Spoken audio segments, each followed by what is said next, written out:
Hey guys, so as you know, it's the end of the year coming soon.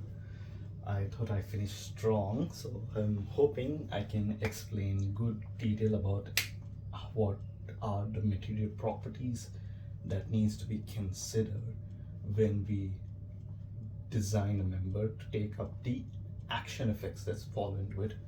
So basically, as an engineer, how as I've explained in my first video, our job is to make sure that the action effects, which is the shear, the bending, the torsion, all the forces and stresses that caused by that force falling onto the member is sufficient enough to bear that capacity.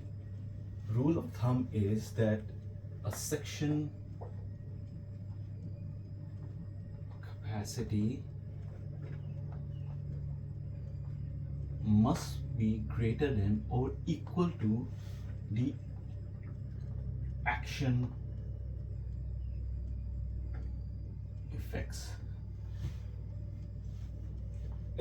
As a structural engineer, as a civil engineer, we have certain regulation standards that we follow. In Australia, we follow the Australian standard slash New Zealand standard. They are defined as in this way: AS slash NZS. In India, I did my bachelor's in India, so I followed the IS standard, which is IS, that's the Indian standards. This is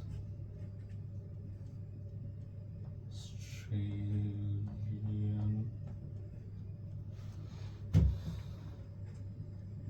standard slash New Zealand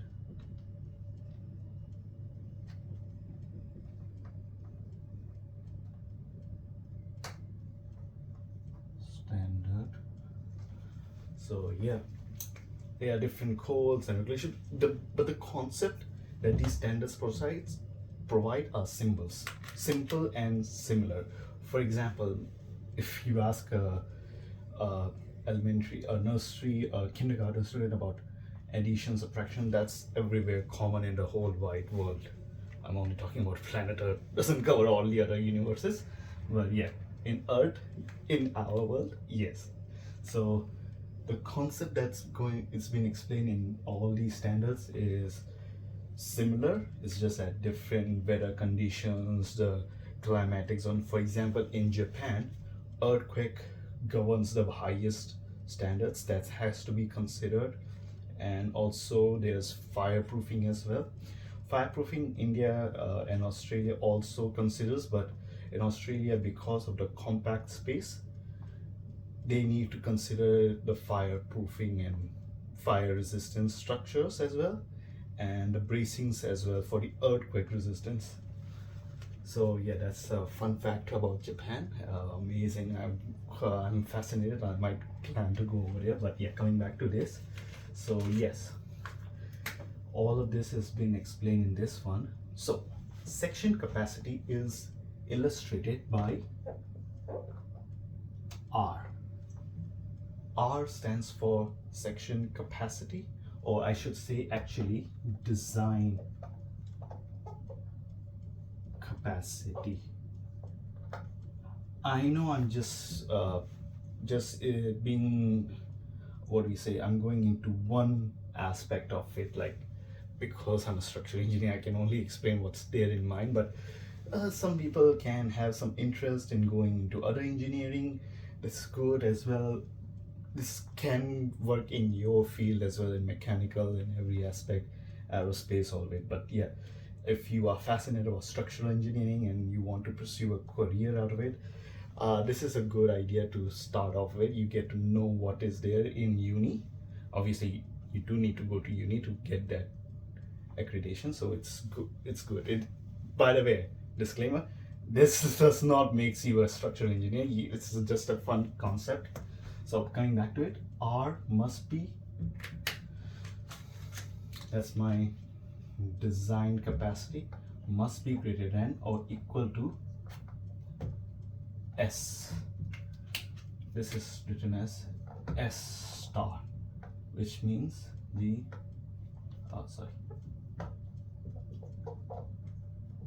action effects. So the action effects are like your bending moment, your shear force, your torsion. Torsion comes into more into concrete beams when we will be doing in future. But yeah, when we come into timber design, I was quite fascinated with timber design, because in India we only do structures in concretes and everything, but here you have timber because of open space the land has, and also the availability of the material of timber. So yes, it's quite good to know that timber can be, but yeah, concrete is also my more aspect goes into concrete. I'm more fascinated about that, but yeah, timber is good as well. So yeah, this comes into the play. So that's that. By the way, I want to appreciate all of you people who are viewing this video. I'm glad something is coming out of it. So it's been my dream to at least provide free education as much as possible, but yeah, that's that one. So I've gotten that covered. Then we have your action effects is your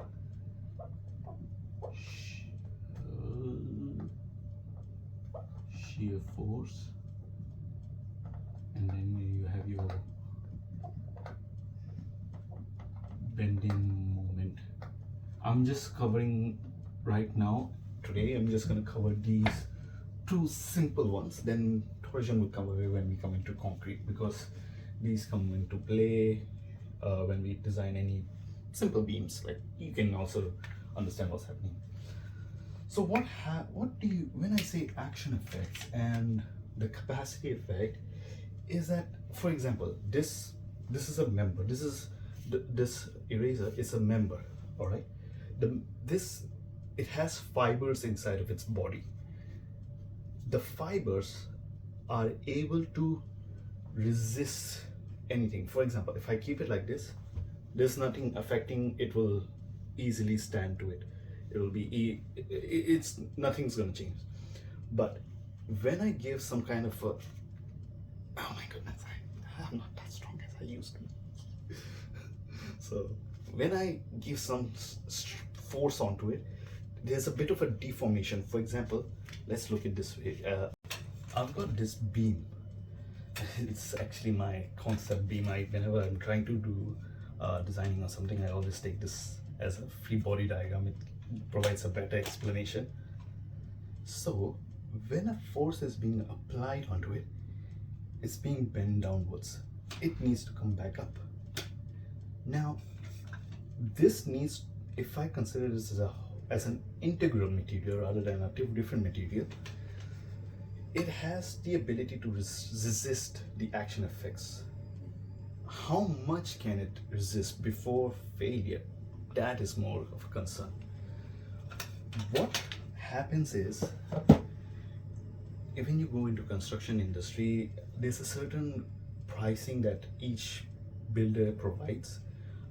We need to make sure that the members that we design are within the budget. Sometimes it can go offline, so we need to separate it. So that's the whole story in a gist. So we have this. I can explain this a bit of a next video. Right now it's just the end of the year, so I don't want to trouble anyone on this glorious day of Saturday. Sunny is over here in Australia. So Happy New Year, Merry Christmas everyone, and Happy New Year. I do hope you enjoy your break. I'm glad that I was able to bring out of it. My confidence level has gotten better a bit and able to communicate well. I do hope I'm making sense out of it. I wanted to come out of it, so I thought like this platform is a great way to start off it. I'll give one note before I sign off.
So thank you everyone, and happy Merry Christmas again, and please enjoy and your new year.